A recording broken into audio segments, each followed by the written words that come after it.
Grec, Festival de Barcelona, estiu 2025. La veritat és que avui em sento com una de les persones més afortunades del món de la cultura en Europa en aquest moment. Ara estem amb el Sidi Larbi Cherkaoui, que acaba d'arribar de Nova York i que s'incorpora al treball del seu equip, que ja ha començat el muntatge al Teatre Grec per les presentacions d'Ihsane. La veritat, Sidi, és que no puc dir més que que ha sigut un plaer. Crec que vas ser una de les primeres coses que vam confirmar quan jo vaig començar a treballar en la direcció. La teva relació amb el Festival Grec i amb el Teatre Grec és llarga, perquè aquest matí comprovava que Sutra el 2008, Dunes el 2010 i Passa el 2013 han sigut 3 visites molt diferents al Teatre Grec, i crec que ara a Ihsane tenim una altra versió de ti mateix, una altra presentació. M'agradaria començar senzillament per què significa per a tu el Teatre Grec i el Festival Grec, perquè sé que ames molt Barcelona, però també aquest espai concret.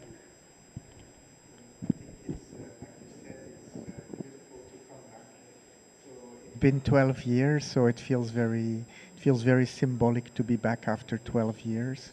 It's always a space that's very, at the same time, very open and at the same time very challenging, because it's so beautiful that sometimes you don't need a performance there. You can just sit there, and so it's like finding the balance of proposing something that honors the space. And so for me, it's really I'm very happy to come with this project specifically, Ihsane. I think I feel very good about performing it in this very magical spot.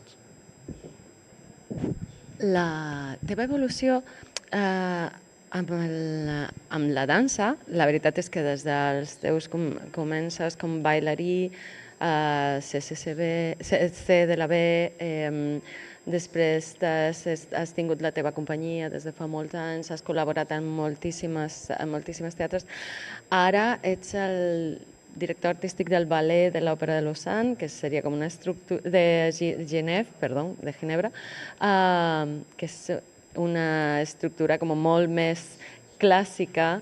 Resulta sorprenent com tu, com a creador, amb un llenguatge molt lliure i molt contemporani, has trobat el teu lloc també a una estructura més clàssica, i també, com en el cas d'Ihsane, fas conviure els dos mons, perquè en aquesta coreografia tenim bailarins d'Ihsane i bailarins del ballet. Com ha sigut aquest procés per a tu? No sé si és la primera vegada que bailarins del ballet de Genève bailen amb bailarins d'Ihsane o si ja ho havies fet abans, però com és aquest procés? Yeah, it's a very good question. I think in a way my whole life has been about reconciling things. So I've been trying to reconcile different forms of dance with each other, because dance is a universal language, but at the same time there's a lot of division, and so institutions work in one particular way around dance, and independent companies work in a very different way with dance. And I love trying to bring the two closer to each other, because I think we have a lot to learn from each other. I've been working with dancers with more of a classical background for the last 21 years, since 2004, first time I worked with the Ballet de Monte Carlo. So it's been a very organic process for me to drop into institutions. I've been working with institutions for a long time, but you're right, it's very different from where I come from, which is much more independent approach. I was a contemporary dancer for Alain Platel. I've always worked in contexts where I tried a bit anarchy, like trying to be free, rebellious in a way. you know, it's a kind rebellion. And so even in institutions, I try to do this. I'm much more patient, but I try to break open the, the divisions. And I do it very consciously. So it really takes time. And I worked 7 years as a director in the Ballet of Flanders, was a big learning experience for me. And now to be in Geneva, which automatically was already a much more contemporary company. The director before me, Philippe Cohen, always focused on creation. So after his 19 years receiving the let's say the privilege of directing this company, I felt very comfortable because I felt prepared from what I had learned in Antwerp. And also Philippe, I knew him. I knew him very well because in the beginning of his tenure in 2005, he had already invited me as a choreographer for his company back then. So for me, it was like coming back to a place that I knew very well from when I was younger. So going to Geneva in 22, which has been 3 years now as a director there, I felt quite comfortable because I felt it's not a new place for me. It was a place from when I was younger, actually, and I felt quite, yeah, at ease arriving there. It's a lot of work, and you need to think very far ahead. So sometimes it's hard to be spontaneous, but for now I enjoy it. The mixing of languages, the mixing of cultures, posar la dansa, perdó que se m'ha anat a mi la... posar la dansa al mig de diferents cultures, diferents llenguatges, ha sigut una de les teves signatures, les col·laboracions amb altres artistes. Jo sempre faig referència quan el 2005 vaig veure Zero de Gris, que ha sigut una de les peces que han marcat més la meva relació amb la dansa contemporània. Ara, en Ihsane, tu parles al mateix moment dels teves arrels, dels teus orígens marroquins, també de la situació de violència homòfoba a Brussel·les, un cas concret, i posa sobre l'escenari tradició, cultura, diguem-ne, popular i també actualitat d'una manera molt orgànica.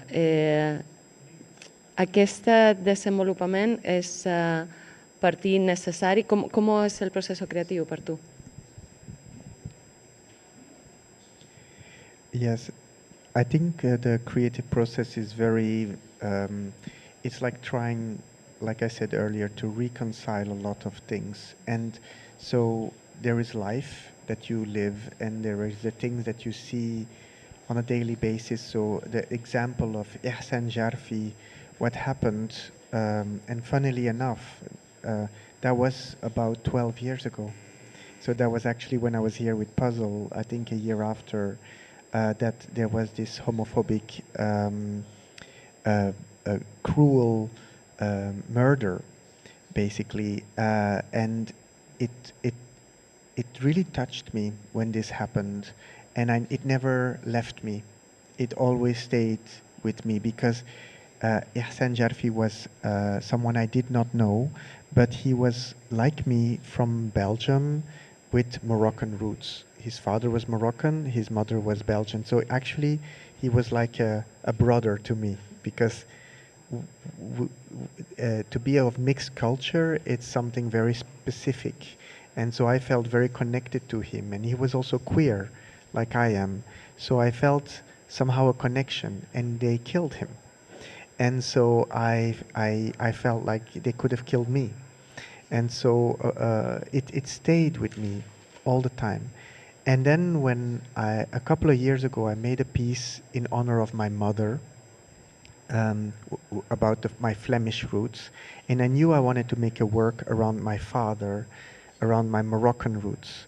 And so when I was thinking of how to make a work around my father, I tried to find what was beautiful of what he gave me, because I had a very difficult relationship with him when I was young. He died when I was 19, and I never went to his funeral, so there's a lot of complicated story there.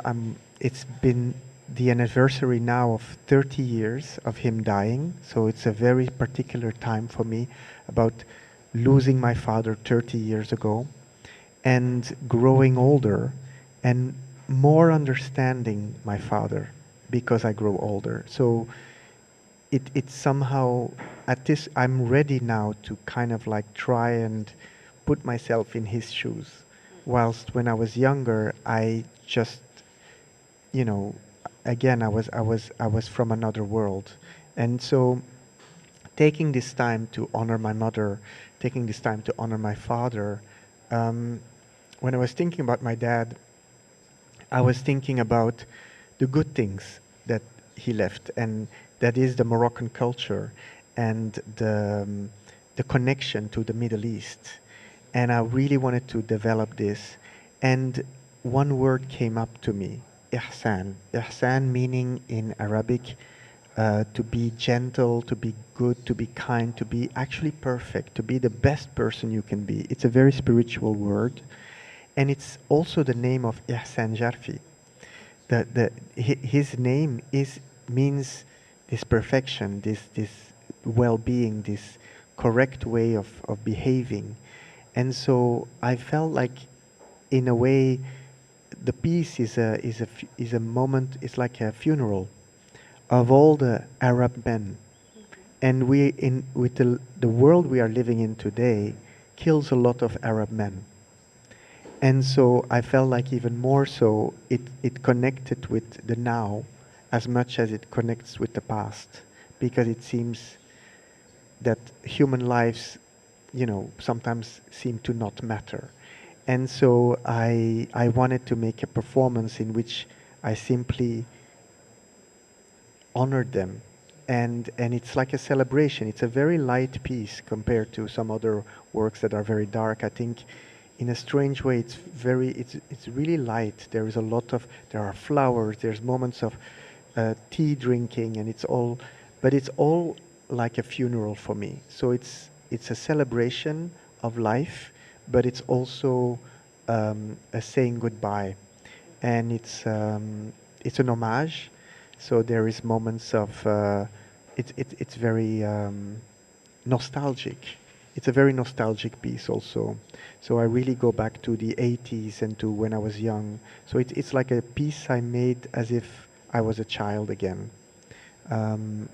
Yes, so in that way, the different themes, because very often when people think of the Middle East, they think queerness is an antithesis of being from the Middle East, but there's a lot of queer people in the Middle East.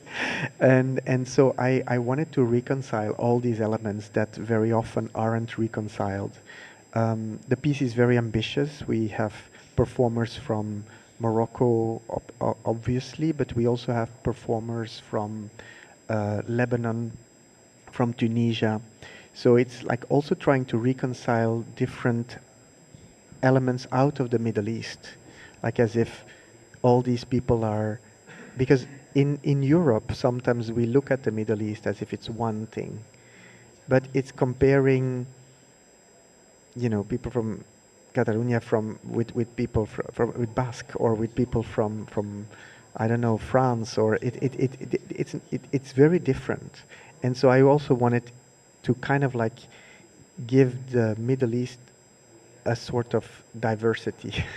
And so the work really is a reconciliation of different influences from Tunisia, from Morocco, from Lebanon, different religious sources also. It was very interesting to be working with Jasser Haj Youssef, who is the composer. He proposed very interesting pieces of melody that and on rhythms either from Tunisia or from Morocco, but also from other places, and you could really feel a journey that was very poetic. So I think only for the music you should come. It's a very, very beautiful music, and I think it will resonate beautifully with the space. Sí, jo volia comentar-te que, clar, tot això que comentes també per nosaltres és molt, molt proper. Perdó, sí. Tot això que comentes per nosaltres també és molt proper, perquè és molt mediterrani, té unes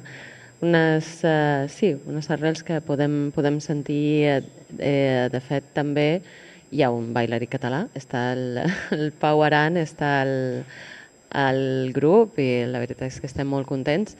Jo volia dir que hi ha una part de text que heu fet l'esforç de fer-ho en català i en anglès per a aquestes funcions, que els poemes i que les paraules que es diuen siguin més properes per al públic de Barcelona, perquè les esteu assajant en català. La veritat és un gest molt generós per la vostra part i que agraïm molt. I també el fet que aquesta peça es va estrenar a Genève i després s'ha anat a París, però és la primera vegada que serà a l'aire lliure. I com ha sigut aquesta trobada amb l'espai, que és molt conegut per tu, però no pels tècnics de l'Òpera de Ginebra ni per els bailarins. Bueno, els bailarins encara no han entrat, però bueno, el canvi d'interior a exterior està transitant de manera tranquil·la. I think it's a blessing. It's a blessing to have a piece that was created inside of an opera house to suddenly have the roof be taken away. I think it's really exciting for me. It's very much the sort of experiences I want to still live in my life at this age. So I'm very excited. And your question around the translation, it's something I did when I was in the beginning of my career. I did this a lot, translating things depending on where we were going, and then somehow, the focus shifts, and I'm very happy to come back to the roots of what I want to do, which is always make things as let's say, as honest as possible, but also as accessible as possible. So the idea of proposing to translate certain parts, and I'm so lucky that Juan and also Pau were willing to play the game and be our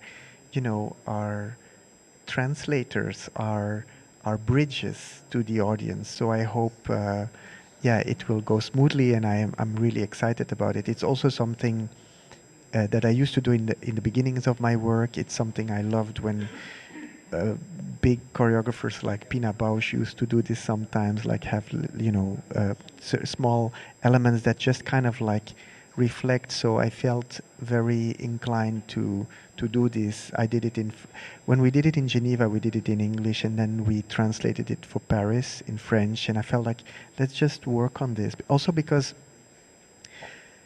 this work, Ihsane, is really also trying to honor the Arabic language. So it's all about clarifying in other languages what is the value of Arabic. And people have this image of this language, but they don't really know a lot about it. And for me, it's like a root. It's like Latin. It is extremely powerful, and it's got a lot of magic in it. And so I'm really happy that we take the time to explain it in another language, what this language is about, even if there's a lot of moments where the audience might not know what is being sung or what is being said, but at least you have these moments where the door opens for you a little bit. No sé si creus que hem deixat alguna cosa important per dir o si vols que passem a que facin algunes preguntes. No sé si hi ha alguna cosa que vulguis reforçar o...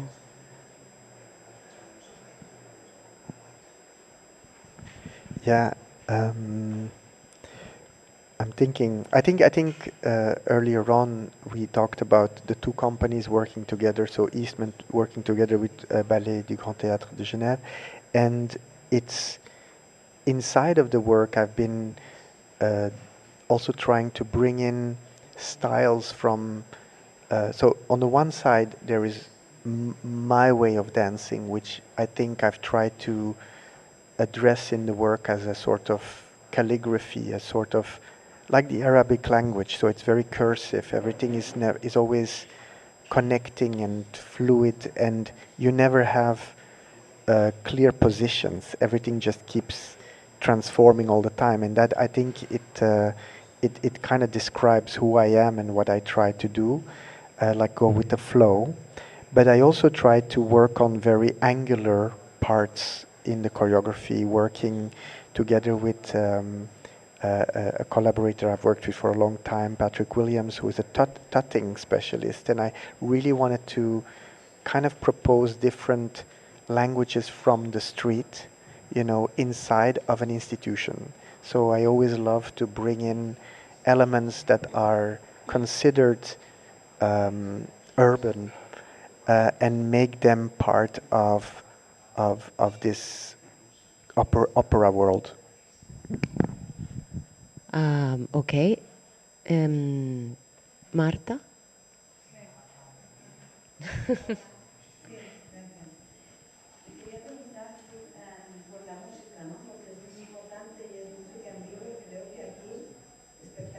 Con música en vivo no los hemos visto en el Grec, si no me acuerdo mal.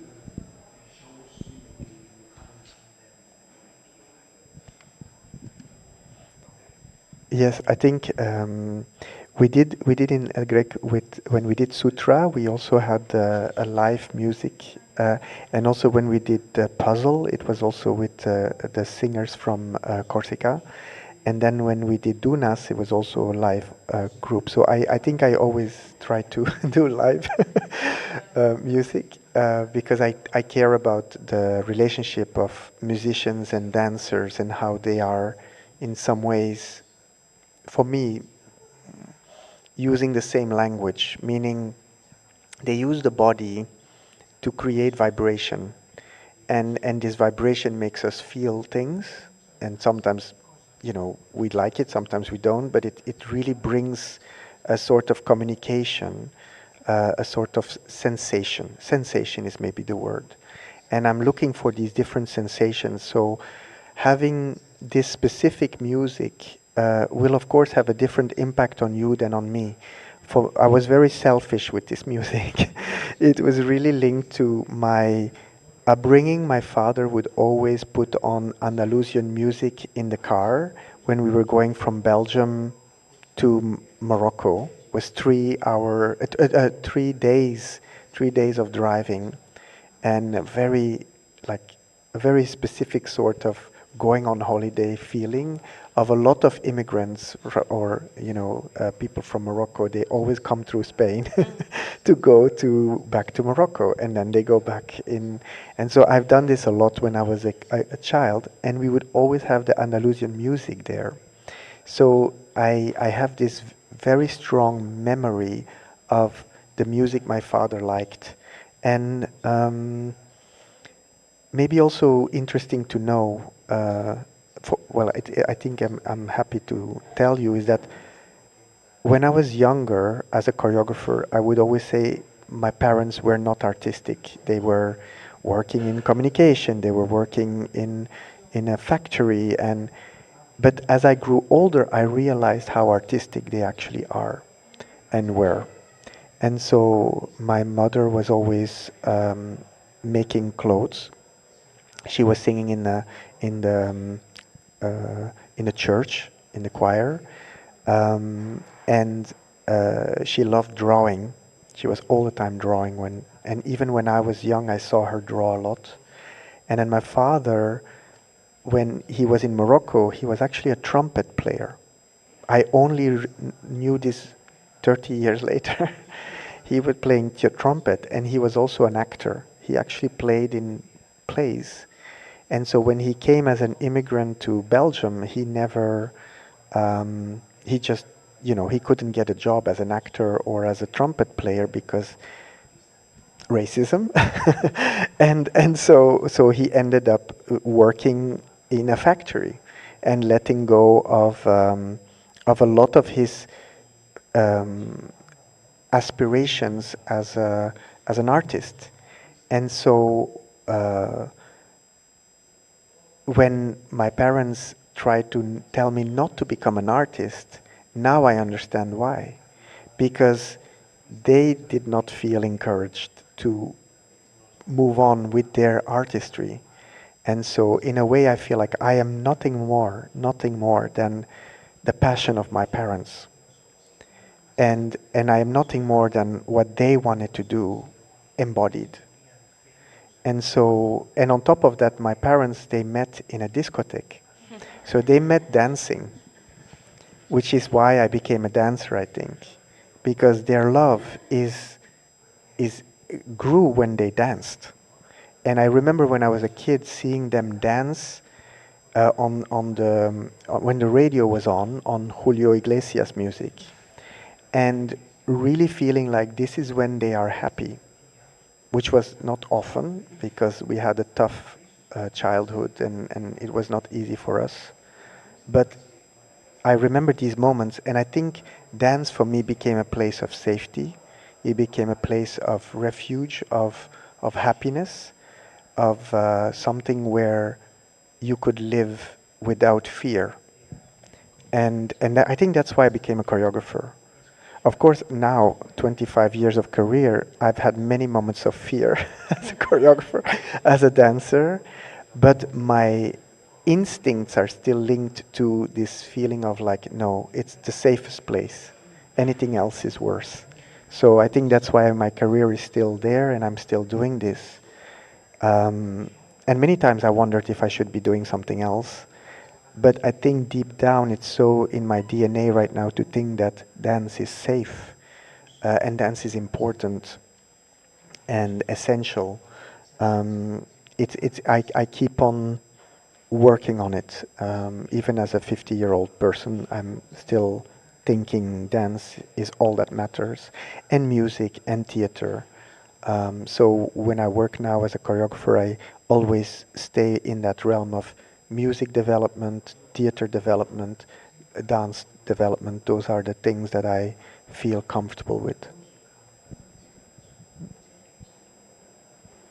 Y otra cosa, ¿esta pieza es más teatral que otras? Yeah, that's a good question. I think towards the end it becomes more movement oriented, more dance, and it starts in a very playful manner. So it's really it's like a transformation from very concrete sort of reality, a childhood reality in a way, and then it's like a class. It begins like a class about an Arab class, and then because when I was a kid, I had classes of which were religious classes actually, and I didn't understand them. So I have this because I didn't speak the language, but I was all the time in them. So I was very lost in translation, and I even developed a blockage, around it. So for me, this piece is also a way to unblock certain things that I feel like it's what I care about the most, and it's what I fear the most, and so that part of my heritage, my father's heritage, is a very, I don't have words for it. It's very complex. It's very it's full of paradoxes for me. But it felt like the right thing to address right now. And the work itself has all these paradoxes in it. I think it's constantly going between a concert to theater to dance to just a strong picture to back to dance to like it's kind of like navigating because that's who I am. Like I think I never feel comfortable in one spot, so I have to keep moving to be able to exist I think if I stop moving, I will stop to exist.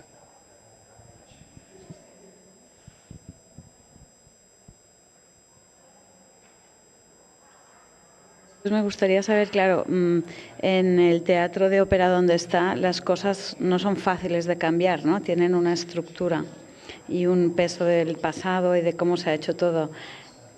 Con el tiempo que lleva, ¿considera que ya va en el buen camino? ¿Y cuándo calcula que va a poder conseguir lo que se ha propuesto?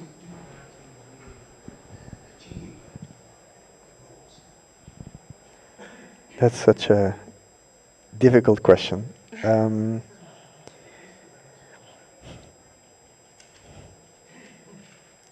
Yeah, I don't know. My goal is world peace. So I don't think I'm achieving that, but I think I'm part of I'm pushing in that towards that space. And so when we are in a world where we're dealing with institutions, even political institutions, that don't move, I think in my own way I try to move where I can move. And running an institution, well, I mean, running a ballet is a very specific thing. There is a lot of examples of the past of how to do things. I have a lot of beautiful examples, like Pina Bausch, like even Forsyth when he was in Frankfurt, or Alain Platel with Les Ballets de la Baie, or even directors like Brigitte Lefebvre when she was in the Paris Opera. It doesn't always have to be choreographers. So I have a lot of mentors, many mentors, and even the dancers teach me a lot. The new generation, what they are willing to do, what they're not willing to do. So I try to be very diplomatic in this and very attentive to the needs of others, and through that I try to develop a vision that is constantly reorienting itself. Why? Because we learn more. So every time we have new information, maybe today I want to go straight, but then forward, but then I learn something new about, and it gives me, no, we should go a bit to the left. So it's this idea of like that the flow of the goal is a goal that sometimes has to shift because of the priorities, or because, so I'm more thinking in terms of patience. I always go back to my roots, because I think in the roots there is the direction of where the branches need to go. So I'm very esoteric in this. I'm very mystical about it. I think when I go back to the roots, I'm like, I know where to go. And then for the rest I just listen to where the light is and where the water guides me. So it's like a tree. But like having real goals, like let's say the tree's goal is to touch the sun. It would burn if it touched the sun. So it's not about the goal of touching the sun. It's about growing and then eventually letting things go, letting go, and your leaves fall and they feed the next roots that will. So it's really about understanding your place in this. I think it's a lot about mortality, and it's a lot about knowing when it's over, and I think that's something. Even working on, for instance, my mother's piece, which was really about holding on to things and Flemish culture of collecting, and I love this piece, very theatrical, much more than Ihsane. Ihsane is less theatrical, it's more abstract, it's more like geometry at times, because of the sources that I took, which were, the calligraphy, but also the way that structures are drawn in three-dimensional structures are drawn in 2 dimensions in these typical geometries from the Arab world. And I think I use those as points of reference for my choreography. And then with the dancers, my goal with the dancers of the Ballet du Grand Théâtre de Genève is to expand their vocabulary. So I bring in other choreographers to challenge them to think differently about movement. I'm working with people from street techniques, but also they work with Damien Jallet, for instance, for another way of thinking about sculpture and dance and how these things can coexist. So it's my goal is to just expand people's vocabulary, expand their knowledge, because my own goal is to just understand more. So once I understand something, I want to share it. I understand something more, I want to share it. This is sort of how I proceed. And then I hope that we can coexist with all this information and all these, and that maybe we have some common goals. Because, I think I have given up on personal goals. I think it's really collective goals that are the hardest. Because as an artist, I don't need all this. Like as an artist, I can be at home drawing and I'm very satisfied. I don't need all the. But as a human being, I need connection. As a human being, I appreciate you seeing my drawing. As a human being, so it's that humanity in me that is drawing me to be a choreographer. But the dancing itself, I can do on my own. I don't need anyone's validation. And it's even easier alone. It's easier when I'm on my own, just making my own music and not wondering what you think of it. It's the sharing is the part where that is the challenge. And it is, for me, not always easy, and that's why I do it. Because I know that if I put myself in this situation, I will grow. I will grow from the discomfort. And this is something I say to a lot of young people who are afraid of discomfort. I say, you will grow from the discomfort.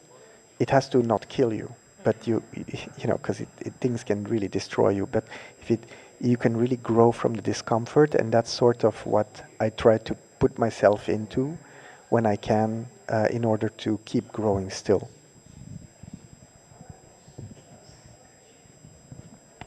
Crec que les teves intervencions han sigut super completes i molt generoses. Gràcies per obrir la teva manera de pensar i el teu cor perquè podem apropar-nos millor a la teva feina. Moltes gràcies, Sidi. Ens veiem després. Thank you so much. Thank you. Come and watch. Thank you. Hit it! That's what I'm talking about. Wait! Okay, now, from the beginning. Hit it, boys.